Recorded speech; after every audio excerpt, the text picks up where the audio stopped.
బాగున్నారండి? కోనసీమ అనూష్ కిచెన్. మీరంతా ఏం చేస్తున్నారండి? కొండనాలికి మందేస్తే ఉండనాలికి ఊడిందని అన్నట్టుగా ఉందండి. సామెత గుర్తొచ్చింది నాకు. నేనేదో మా వారికి సాయం చేద్దాం కదా అని సాయం చేస్తూ ఉంటే నాకైతే కాలు మొత్తం 3 రోజుల నుండి అసలు నడవలేకపోతున్నానండి. మెడికల్ షాప్కి వచ్చామండి ఇప్పుడు మందులు తీసుకోవడానికి. ఎందుకో చెప్తాను. డాక్టర్ గారు మందులు రాశారండి. కాలుష్యం తక్కువగా ఉందమ్మా, కాలు వాచింది అందుకని అన్నారు. వాపు అంతలాగా ఇదిగోండి ఫోన్ చేస్తే వచ్చారు ఆయన. మా వారు మెడిసిన్ తీసుకుంటున్నారు అక్కడ. కాలుకి వేడి నీళ్ళతో కాపడం అంటారు కదా, మరి మీ ఊర్లో ఏమంటారో. పెట్టుకోమ్మా వేడి నీళ్ళలో ఉప్పేసి అన్నారు. ఇదిగోండి స్ప్రే కూడా ఇచ్చారు. కాల్షియం ట్యాబ్లెట్స్, మామూలు నొప్పి తగ్గడానికి ట్యాబ్లెట్స్ కూడా ఇచ్చారండి. అక్కడ తీసుకున్న తర్వాత సాయిబు ఆయన సాంబ్రాణి వేస్తారు కదా, అతను కూడా వచ్చారు. సాంబ్రాణి వేస్తూ ఉంటారు కదా అన్ని షాపులకి కూడా, డబ్బులు ఇస్తున్నారన్నమాట. అది అయిపోయిన తర్వాత ఇంకా ఇంటికి వచ్చేసామండి. వేడివేడి నీళ్లు కాచుకొని ఒక బేషన్లో వేసుకుని ఉప్పు 4 గరిటెలు వేసానండి, పెద్ద గరిటెలతో.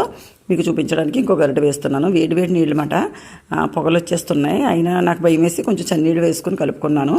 అంత వేడివేడిగా భరించలేం కదా.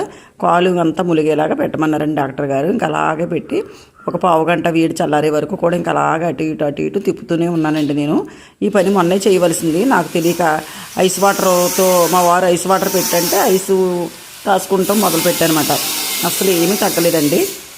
ఇంకా ఏం జరిగిందంటే ఫెండర్ తయారు చేస్తున్నారు కదా మా వారు, ట్రాక్టర్స్కి ఫెండర్స్, దాని మీద అడిగేసి నుంచోమన్నారండి. మా వారు నా కాలు మీద ఏమీ కొట్టలేదు, అటువైపు సమ్మిడితో కొట్టారన్నమాట దెబ్బ. అటువైపు సమ్మిడి దెబ్బ కొట్టగానే ఇటువైపు నేను కాళ్ళు పెట్టి నుంచోమన్నారు కదా, నన్ను పైకి ఎక్కి నుంచోమన్నారు. దీని మీద నుంచున్నాను అంతే. ఆ కాలు ఎదిరిపోయిందండి. ఎదిరిపోయి వాచిపోయి ఎర్రగాను సోమవారం, మంగళవారం, బుధవారం అస్సలు తగ్గలేదన్నమాట. అందుకనే మెడిసిన్ వాడడానికి డాక్టర్ గారి దగ్గరికి వెళ్ళానండి.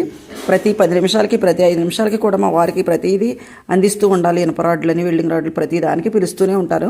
నేను కూడా ఇంట్లో బయట అలా చేస్తూనే ఉంటుంటాను. నాకు విసుక్కోకుండానే చేస్తాను. ఎంత ఓర్పుగా అయినా చాలా పని చేస్తుంటానండి.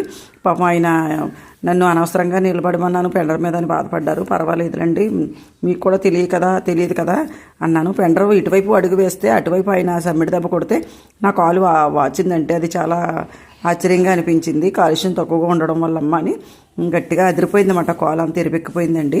3 రోజుల నుండి అస్సలు నడవలేకపోతున్నాను. ఆయన ఇంకా పాపం 10 నిమిషాలకి పిలవడం అలవాటు కదా, ఇంకేం చేయలేక అలాగే నడిచి వెళ్తున్నాను. ఈ వీడియో మీకు నచ్చినట్లయితే లైక్ చేయండి, షేర్ చేయండి, సబ్స్క్రైబ్ చేయండి.